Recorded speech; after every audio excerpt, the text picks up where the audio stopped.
Oi galera do bem, bem-vindos a mais um vídeo aqui do canal Papo Binário. A gente está na aula 21 do AMO, nosso curso de análise de malware online. E hoje eu vou falar sobre um assunto muito legal, muito recorrente, né? Vira e mexe, a gente vê pessoas perguntando sobre, que é a análise de DLLs. Como é que a gente faz para analisar DLLs? Quando o malware é uma DLL, quando a gente recebe uma DLL, quando isso não está conectado a nenhum, em princípio, né, a nenhum outro arquivo, a gente só tem a DLL, qual que é o lance? Bom, primeiro, a gente tem o Zero, né, o nosso curso de engenharia reversa do Zero lá, e nele a gente fala um pouco sobre o DLL, sobre o formato PE, sobre o que é uma DLL, é importante que você já saiba isso, né? Sabendo disso, certamente você tem ciência de que não é possível executar uma DLL com 2 cliques. É uma biblioteca, ela precisa ser utilizada, ela precisa ser importada, as funções delas precisam ser chamadas. Então não é... Se você der 2 cliques numa DLL, ela não executa, não tem jeito, né? Você recebeu uma DLL de um ataque em relação ao malware, tem que ter algum outro componente. Ninguém vai dar 2 cliques numa DLL e ela vai rodar. Isso não existe. Se você der 2 cliques na DLL, o Windows vai falar, tá, o que eu faço? Ela é uma biblioteca, não é um executável em si. Mas ela utiliza o mesmo formato, tem exatamente as mesmas características. É o formato PE, na verdade, é um bit lá que é alterado para que isso seja encarado como uma DLL. E a extensão, né, do arquivo e tal, e coisas do tipo. Então, vamos entender, né, como é que isso é feito. Antigamente era necessário fazer algumas coisas, usar um outro programa e tal. Hoje em dia, se a gente instala o x64DBG, por exemplo, e você dá 2 cliques numa DLL, antes de falar das de malware aqui, eu tenho 2 exemplos de malware aqui, eu vou olhar as dele aqui, ó. Sei lá, uma DLL qualquer. Uma DLLzinha qualquer dele, essa daqui, por exemplo. Se eu simplesmente der 2 cliques nela, olha o que acontece. Ele abre. O x64DBG abre. O Windows já reconhece que ele não sabe abrir DLLs, né? Não é possível dar 2 cliques numa DLL e executar, até porque uma DLL normalmente exporta várias funções. Qual delas você quer executar? Não sabemos. Então não é bem por aí. Mas quando você instala o x64DBG e dá 2 cliques numa DLL, ele já está registrado para isso. Esse registro, né? Isso é feito com esse programinha aqui, x96dbg.exe. Você tem esse install aqui, que registra shell extension e coisas do tipo.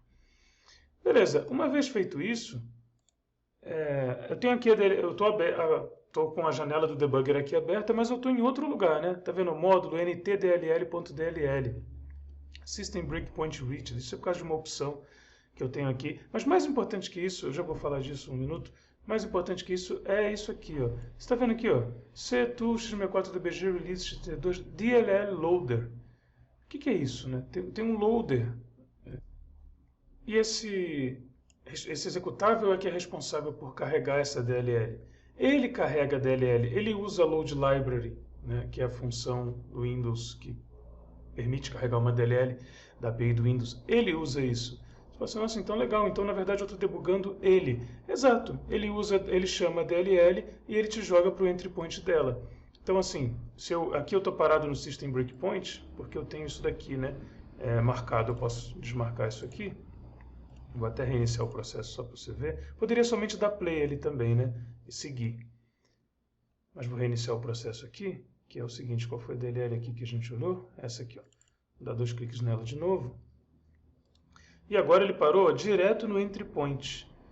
Esse aqui é um entry point já da x32dbg.dll. Mas o meu binário DLL loader está aqui atrás. Você vê que ele já tem até um outro nome, né? Porque eu fechei e abri de novo. Ele está aqui atrás. Então, toda vez que você abrir uma DLL, o x64dbg vai criar um binário desse em disco no mesmo diretório da DLL.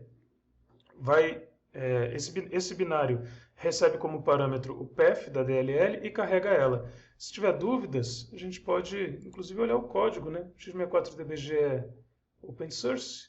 Ó, se a gente olhar o código dele no GitHub, load DLL, está aqui, ó, load dll.cpp. Beleza. No final ele quer, né, o path de uma DLL, que é pego aqui por essas funções, em map view file. Se tiver dúvidas, né, open file map em w, o jeito como isso é aberto, é um pouquinho diferente do tradicional, né, de abrir um arquivo em disco, porque isso aqui é em memória. Uma vez que tem o path da DLL aqui, ele simplesmente carrega. Tá vendo? Load library W. Beleza, esse é o código dele, do load DLL. Então é um programinha, um executável que carrega a DLL para você cair dentro do debugger. E aí ele já põe um breakpoint no entry point da DLL, automaticamente, o debugger faz isso, e você está no entry point dela. Então, uma vez no entry point dessa DLL, a gente pode fazer essa comparação, né? Aqui estão os parâmetros que foram os argumentos, né, passados para essa DLL, onde o primeiro a gente já sabe que é o hinst, né, o handle para o módulo da DLL, na real vai ser a base dela em memória, depois o reason e depois um reservado que não é usado. Então aqui a base dela, 7355440, show. Se a gente olhar aqui em símbolos onde ela está carregada, isso tem que bater, 7354000, 4 zeros.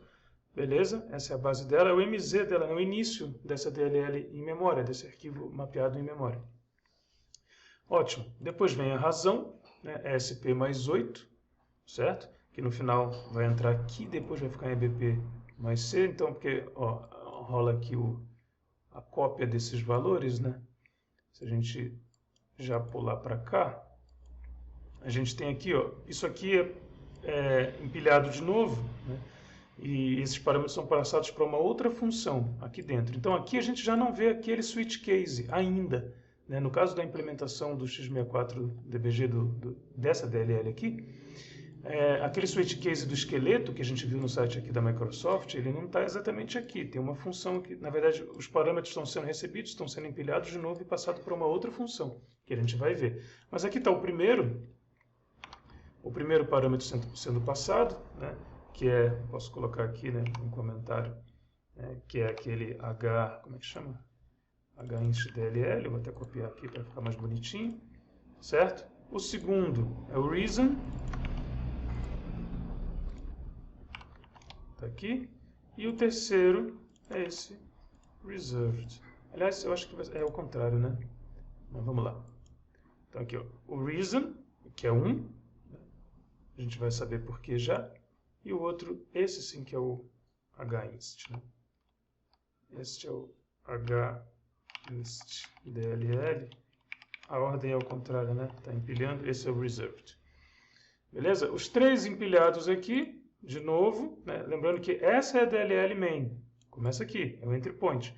Mas nessa implementação, quem escreveu a DLL resolveu fazer algumas coisas aqui e passar de novo isso aqui, né? Os três parâmetros que ela recebeu para dentro de uma outra função, né? Porque o programador é livre. Novamente, isso aqui é um esqueleto.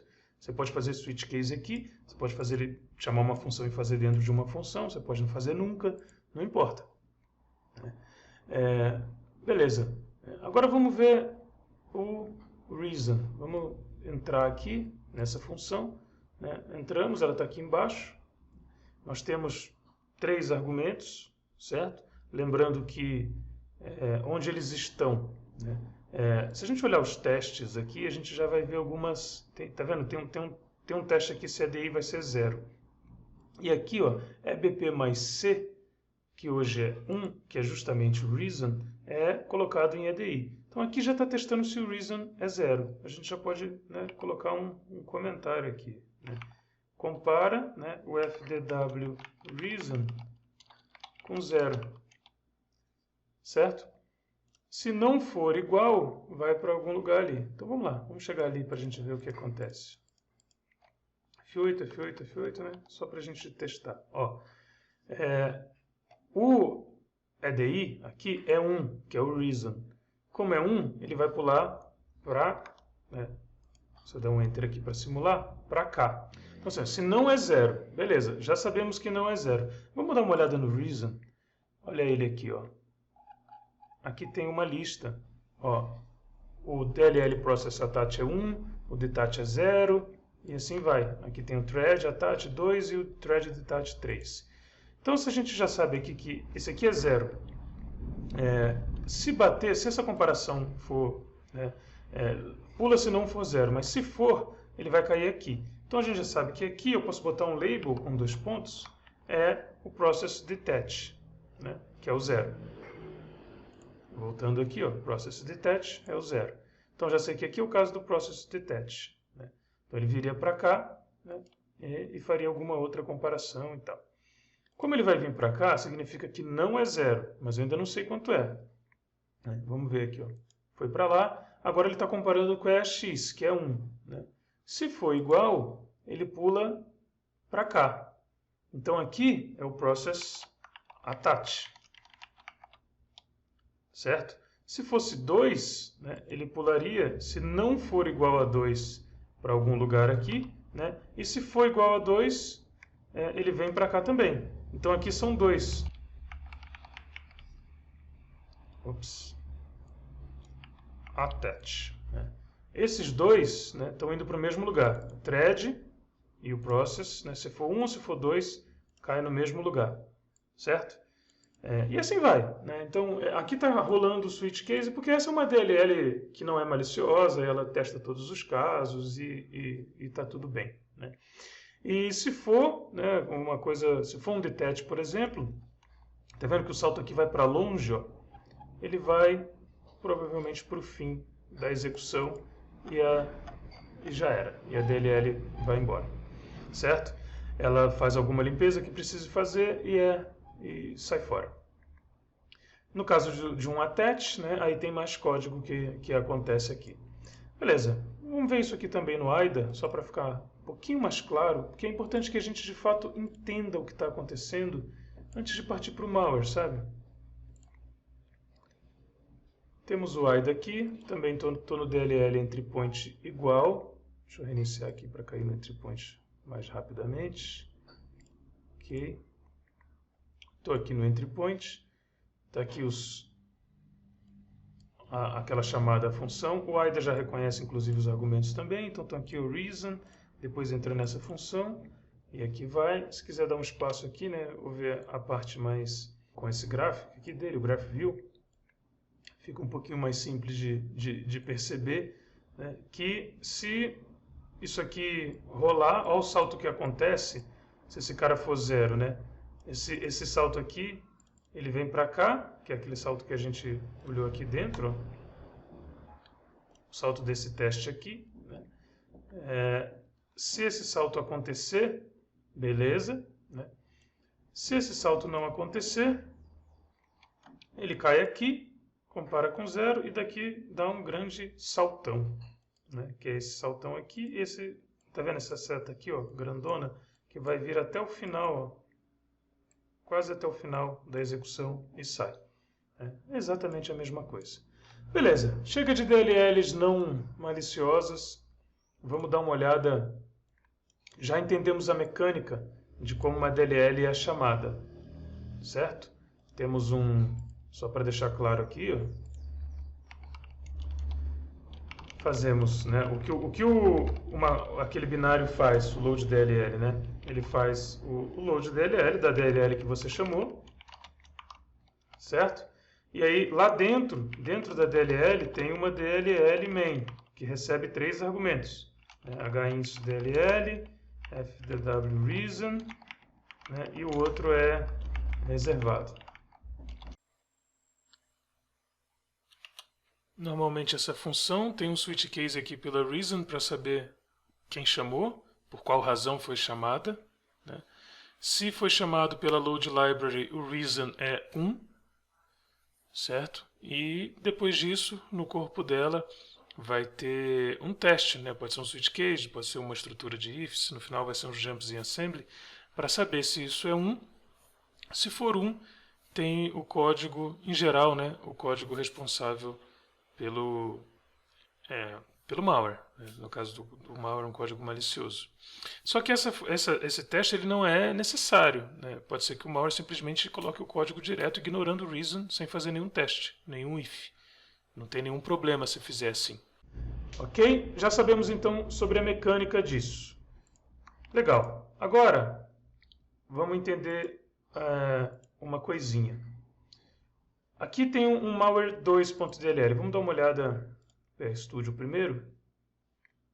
Ó, uma DLL, tem alguns imports aqui, beleza?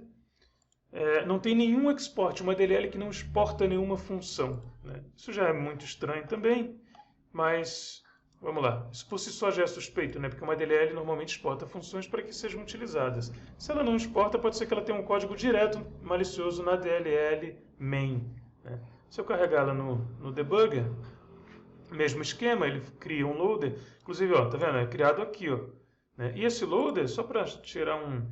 Fala assim, nossa, mas como é que ele faz isso? Como é que ele cria esse arquivo? Ele cria um arquivo específico para cada DLL? Não, ele já vem com um load DLL aqui, ó, vem do projeto compilado. Esse arquivo é uma cópia dele, só isso. Então, se a gente olhar aqui sei lá, o hash, ó, A7, né? A7EFF. Olhar o hash desse cara aqui. E olhar desse aqui também. É o mesmo, né? Então, ele pega esse arquivo, copia para lá, carrega a DLL que você quer e fica lá. Quando você dá um stop aqui, o arquivo, né, some, deletado. Tá vendo? Se você recarregar, ele cria uma outra cópia. É assim que ele funciona, a mecânica dele aqui. E beleza, agora eu estou no entry point de uma DLL que é um malware, né? Eu achei uma DLL maliciosa aí qualquer, procurei, né, só para a gente ver como é que isso funciona, né? O que a gente vai fazer agora? Já estamos dentro da função dela aqui. Você está vendo que os parâmetros reason e tal, eles estão aqui, ó, a base, o reason, né, de boa, mas não tem ninguém usando, né? Se a gente olhar aqui, podemos olhar, pedir ajuda ao AIDA também, para carregar isso, para a gente ver de uma forma mais... Ó, a primeira função tem umas funções aqui, umas chamadas aqui. Não parece ter nada muito interessante, parece ser só um carregamento mesmo. Tá vendo? Não tem nenhuma funçãozinha de API. Já a segunda, se eu der 2 cliques, aí eu já vejo Get System Directory. Bom, o que mais? Por enquanto só essa daqui, né? Load Library, Get Proc Address. Já está rolando. Sem fazer o switch no reason, né? Ele está ignorando, está recebendo os argumentos aqui, mas simplesmente não usa. Cai direto para o negócio malicioso e tchau. Não importa. É isso, né? Esse é o lance. Então aqui, ó, eu olho aqui, dei um Enter, né? Tá vendo? Get System... Pronto, já tô no malware. Eu posso simplesmente ir descendo aqui.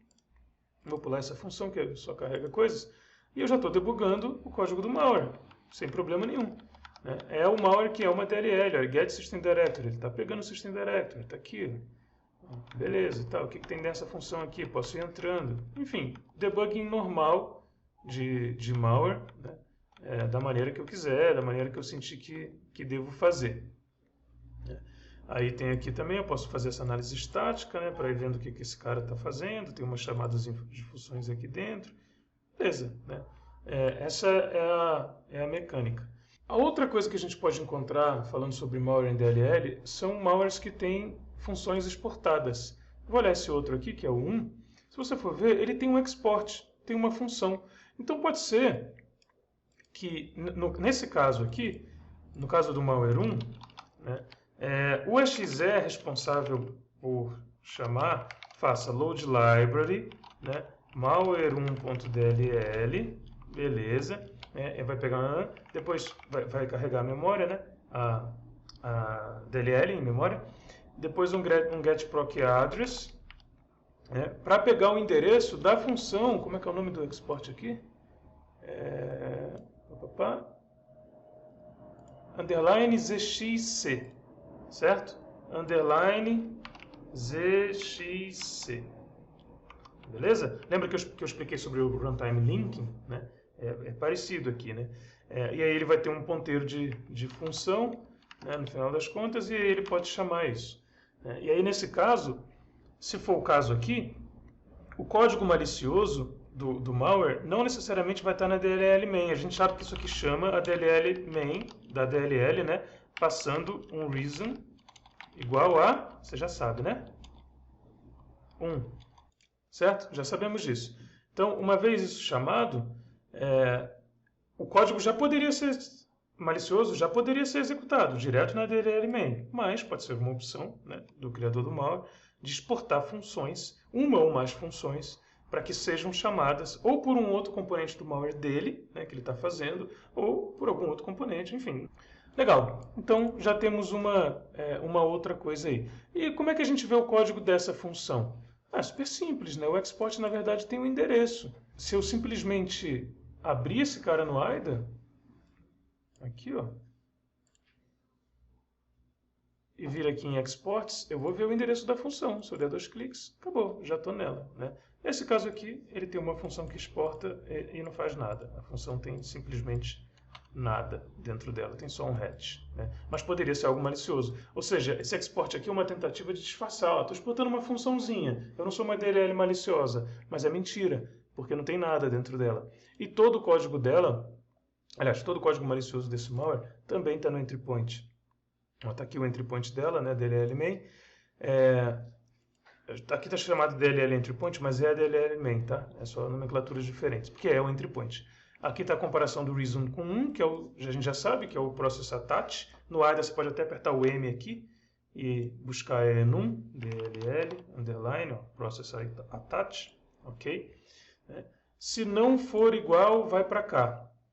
Ou seja, se for igual, se isso for realmente 1, cai nessa chamada aqui.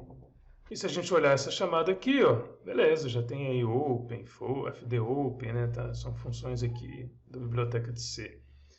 Aqui é o código do malware, vai embora. Então, o código do malware, nesse caso aqui, ainda está na DLL main também, né, apesar dele exportar uma função, só que nesse caso é uma função que não faz absolutamente nada. Ok?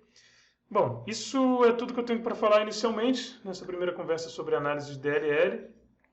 A gente tem mais um assunto aí, eu vou entrar em mais uma técnica que explora o fato de como as DLLs funcionam para poder executar coisas maliciosas, vou falar disso na próxima aula, mas por hora, fiquem com isso daí, deem uma analisada, busquem umas DLLs, dá uma treinada, né, analise umas DLLs, cuidado, né, assim, ó, dá um import, se liga nessa questão da DLL main, né, quando você carrega ela já pode ter executado o código malicioso, mas o debugger aqui, o x64DBG, é esperto o suficiente para parar, né? Se eu der 2 cliques aqui, ó, ele está parado no entry point. Eu estou na minha DLL main e aqui eu tenho o meu reason, certo? Aqui é SP mais 8, está na stack, né? O segundo argumento. Aqui ele já movido para EBP, porque rola isso aqui. Então está EBP mais C. Beleza? Espero que vocês tenham curtido. Se curtiu, já sabe, mentb.in/apoie. A gente só consegue colocar esse curso em prática porque existem apoiadores. Então, se você está curtindo e não vai te fazer falta, é muito legal que você apoie a gente agradece muito e vai continuar motivado para continuar, certo? E tem uma novidade. Se você for em mentb.in/loja, você vai chegar na loja que é uma parceria da Imaginário Nerd com a gente, que está com os itens, né? Por enquanto tem caneca e camiseta do Mente Binária, que também você vai receber um negócio que é legal e também ajuda a gente, né? Uma parte do lucro, né? É revertido para apoiar o nosso projeto. Então tem aí 2 formas de apoio. Não esquece de curtir, de comentar, de compartilhar com a galera que esse curso está rolando e um abraço, até a próxima.